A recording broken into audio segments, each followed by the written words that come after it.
President Trump will address a joint session of Congress on Tuesday as his second term gets off to a fast start. And Democrats are already preparing their response with a plan to ramp up the resistance to Trump's agenda. Madeline Rivera joins us live from Washington. Maddie, good morning. What does the resistance look like? Yeah, Democrats are divided over that. So President Trump is expected to highlight some of the work his administration has done and the rest of the work they want to do in his first address to Congress since retaking office. He has moved with lightning speed, wielding his executive authority to address the border and reshape the federal government. And his expansive use of that power has left Democrats wondering how to respond. Axios reports House Minority Leader Hakeem Jeffries and Senate Minority Leader Chuck Schumer do want members to attend the speech with a +1. A congressional memo obtained by Axios asks House Democrats attending the joint address bring a guest who has been harmed by the Trump administration's early actions. But other Democrats reportedly are weighing not attending. Lawmakers who are supposedly leaning against or are undecided about going include Vermont Senator Bernie Sanders, Massachusetts Senator Elizabeth Warren, and Massachusetts Senator Ed Markey, among others. Per the Washington Post, former House Speaker Nancy Pelosi, who notably tore apart the president's State of the Union address back in 2020, is now encouraging members to, quote, let the president stew in his own juice. Pelosi, who's still widely respected within the Democratic conference, reportedly wants Democrats to focus on the Republicans' budget framework. That GOP blueprint would enact the president's agenda will also call for spending cuts, which Democrats argue would slash programs like Medicaid. That, in Pelosi's view, would be a much more effective way for Democrats to respond rather than simply interrupting the president's speech. So we'll see. I'll never align myself with these assholes. And guess who asked? Hakeem. That's why I don't like he's starting to get on that list for me, bro. Why they just don't come with facts and evidence and just present them and say we against this? He's gonna they only got fear mongering tools, bro. I wonder who Jasmine Crockett's gonna bring. Tiffany. Them tariffs on China hurting their wig production. Okay, I'm sorry.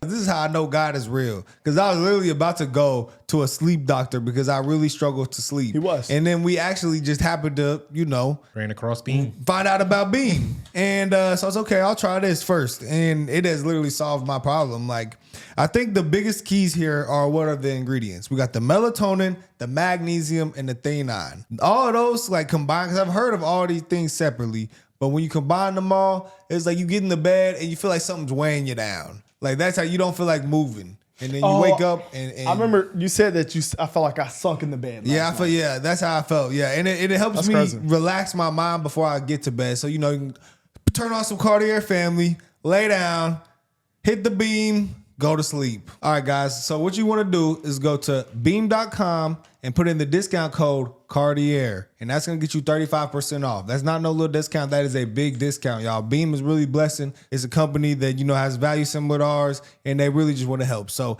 35% off with the code Cartier. Now, does that mean booing? No. Does that mean standing and turning your back? No. If I was a member of Congress, quite frankly, I don't think I'd show up. It's like, no, you know what? I'm not going. A lot of the Democrats will, but I do think that again, no glad handing.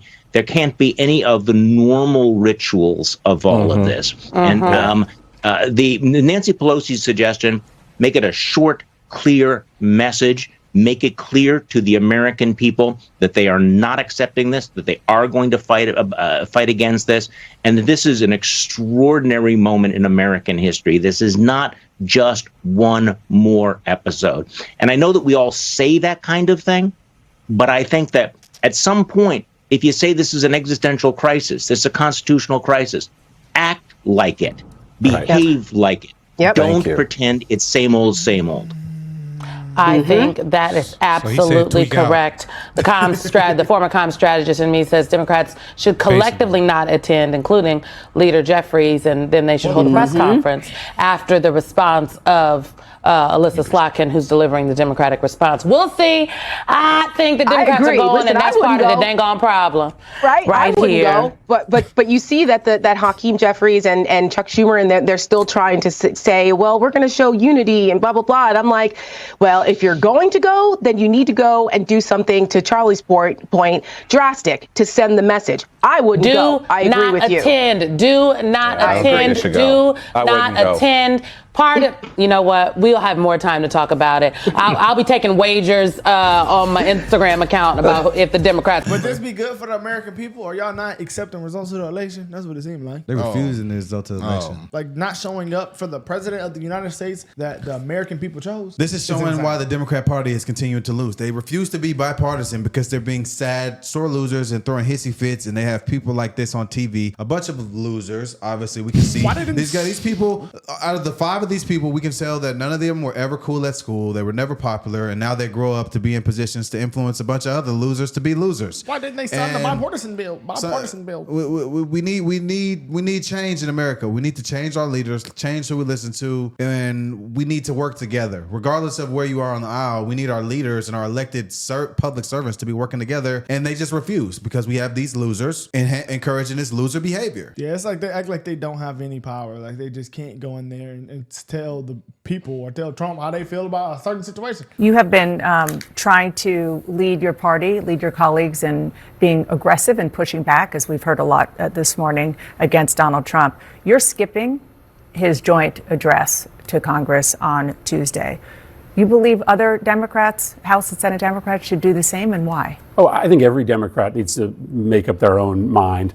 I think that State of the Union speech is going to be a farce. I think it's going to be a MAGA pep rally, not a serious talk to the nation. I think Donald Trump is going to spew a series of lies about his alignment with Russia, about what he's trying to do to allow Elon Musk to essentially monetize the American government to enrich Musk and his billionaire crowd. And I'm just not going to be a part of that. Listen, the case I'm making to Democrats is that we have to fight every single day. Every single day. Republicans flood the zone. Democrats have to flood the zone. They flood the zone with lies. We flood the zone with truth.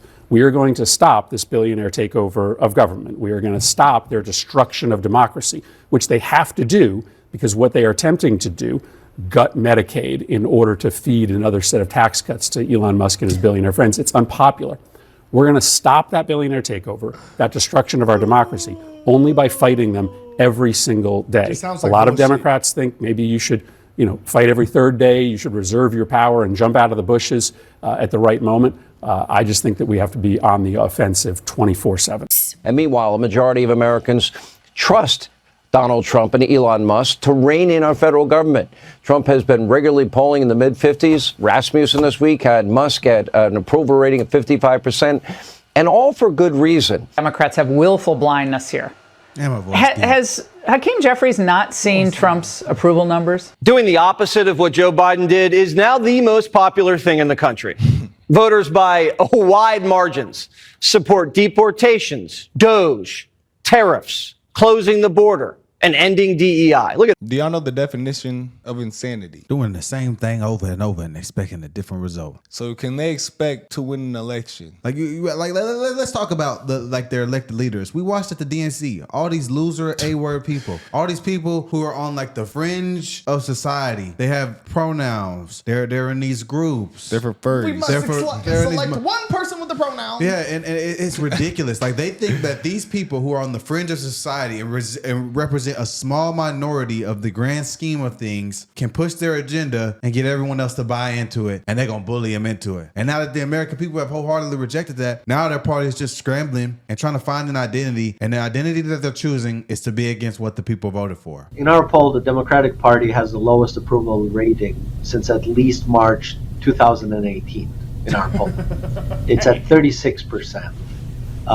In line with the overall approval of Congress, but significantly behind the approval that voters today are giving to the Republican Party, which is 51%. And so this is problematic because you have not only a majority of independents, 70% disapproving of the work of the Democrats, but 33%, 1 in 3 Democrats disapprove of the work of the Democrats too. Today. And on the other side, the party has not really come up with a strong strategy and a strong set of messages on how to handle Trump.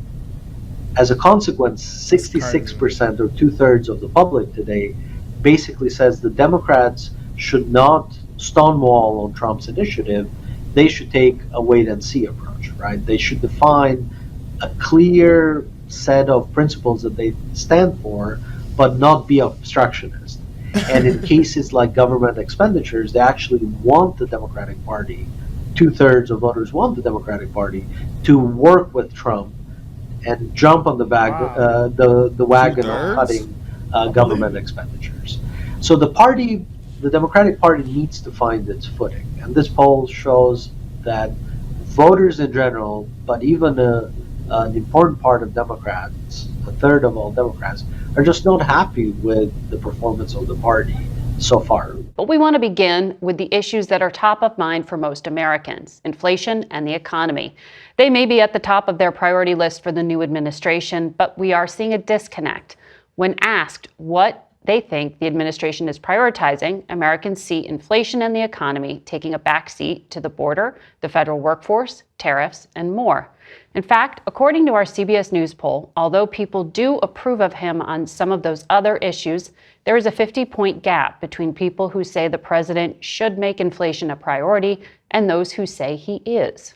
We want to welcome to the program Treasury Secretary Scott Bessent. Good morning to you, Mr. Treasury Secretary. Morning, Margaret. So let's dig in on this, because it seems there's a bit of a perception gap there. Our polling also shows at least half the country reports concern about paying for food and groceries and housing. They continue to call the economy bad, even more so than last month. And 49% told us the economy is getting worse. When can Americans expect to experience the benefits that President Trump said would be coming in day one? Yeah, well, you know, Margaret, what I find interesting is for the past year and a half and during the campaign, most of the media said, oh, the economy is great. It's just a vibe session. Now that President Trump's in office, there's an economic problem. And I'll tell you what the problem was. We were pretty straightforward on this program, sir. Well, I haven't seen this program, but in general, this idea that working class Americans didn't know what they were talking about. They didn't know their lived experience. They didn't know what their pocketbooks were feeling. And you know, I'll tell you, President Trump was elected. One of the reasons was the affordability crisis, and we are setting about doing that. So after 4 years of disastrous policies, we're running these gigantic deficits that led to the affordability problem, massive government regulation. So what we had was a demand shock from the government spending that was met by supply constraints with overregulation. Mm-hmm. So we are in the process of deregulating, which will free the supply side, and we are cutting back the government spending. It took 4 years to get us here.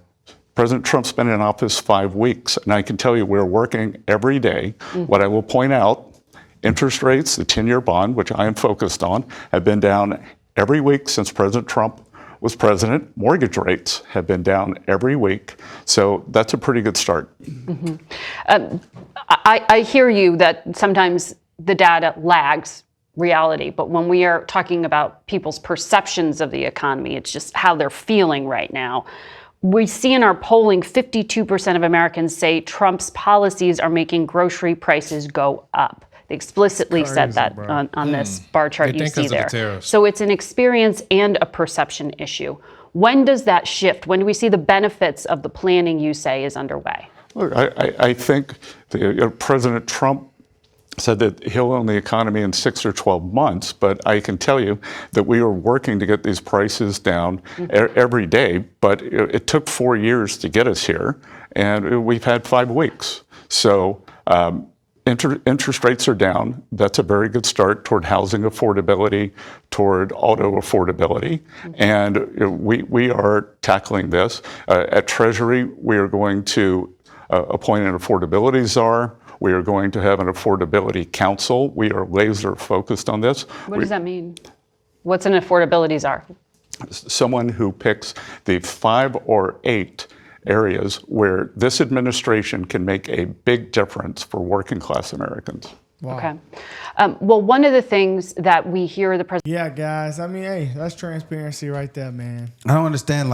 So with inflation, we know that it's going to take at least a year for us to start seeing changes. People don't realize close that, to though. a year. A lot of people think that's going to be like an instant change. Well, so I think rather than focus on something that's going to have more of a long-term thing, we should have focus on things that are more immediate, which I feel like the administration is doing. I'm sure that a lot of the things in the more immediate side will affect the long term of the inflation that we've been seeing, which is why they've been cracking down on a lot of these spendings and these tax cuts and et cetera, et cetera. So I mean, they think it's the tariffs. I think maybe the perception is that he doesn't focus on it as much because it's not headlined or publicized as being focused on that. It's being focused on other issues. But I think addressing other issues is also focusing on the issues that have caused that said inflation. And it takes time. It's been like a month of the Trump administration. Takes time. Like, how dumb are you to actually think that it was going to happen? Because people really argued that Trump inherited Obama's economy, and that's why he had a good economy. So you're saying 4 years later, it was still affecting what Trump was doing, you know? But then 5 weeks in, you think it's going to be like, down. are you actually that It's not that easy. It's business.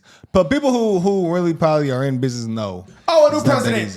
Today, the eggs reset. But Trump did say that the price of he did say the price of groceries will go down on day one. He did say that though. I mean, yeah. I mean, it's a lot of stuff to be done. I mean, he probably meant, you know, the process of getting it down is gonna start day one. But you know, hey guys, I think it's gonna happen. I But mean, interest rates are down. Yeah. What has he said that hasn't happened so far? Because she's talking about the. And it's gonna happen. It's gonna take time Yeah, though. man, these people are here, bro. This propaganda is insane, guys. But this is a transparent. He's the Secretary of the Treasury, so he should know. So let us know what y'all think, though, guys, man. But them, that whatever they're trying to do against what Trump and what is it? What they're trying to do? The Congress thing? But they're not coming. Yeah. Well, what is that? Oh, they're not coming to his. What event is that? He's going to go speak. He's speaking at something. You get to talk in front of them. Obama went to the. Obama sat right next to him, bro. Come on, Yeah, man. that was at a funeral. I know, That but was, y'all yeah. better lock in, man. Y'all let us know. Michelle didn't pop up. Yeah. Let us know what y'all think.